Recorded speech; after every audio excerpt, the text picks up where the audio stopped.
Meanwhile, a political group has endorsed Vice President Professor Osibanjo to succeed President Muhammadu Buhari as Nigeria's president in the forthcoming 2023 elections.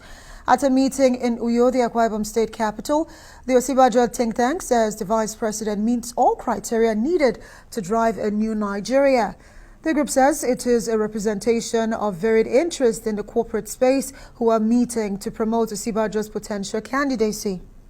And to discuss this political developments in the build-up to the 2023 elections, let's now bring in our vice political editor, who's also the director of news, Somna Sambo. Somna, thank you so much for being here.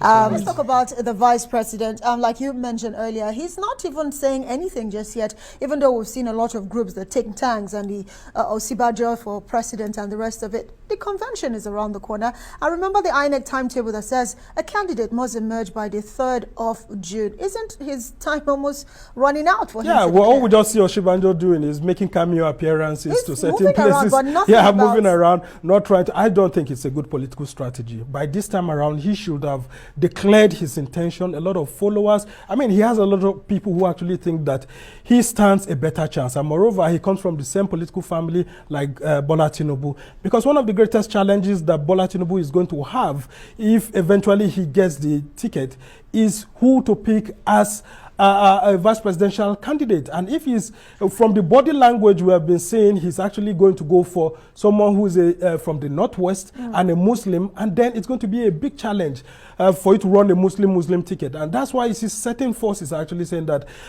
there should be a compromise within the Tinubu political family, for example, for an Osibanjo to come out so that an Osibanjo may represent that group, that political family, and then someone from the northwest can actually emerge. Because having a Muslim president after President Muhammadu Buhari for 8 years, politically it's possible, but when you talk about the geopolitics and how things run in the country, there's a lot. If you go to churches nowadays, you see people actually preaching, saying it's our turn. Apart from the zones asking for their turn, Christians are also saying that it's their turn. Yeah, it doesn't make political sense for example, for us to have a Muslim ticket in the APC. But that does not mean it can happen, because it happened in 1993. But in 1993, have you asked yourself why the military decided not to allow that ticket to actually sail through? Absolutely. Even though the elections were won by MKO Abiola. These are some of the complexities, because Pascal Bafiao, the former president of the Nigerian Labour Congress,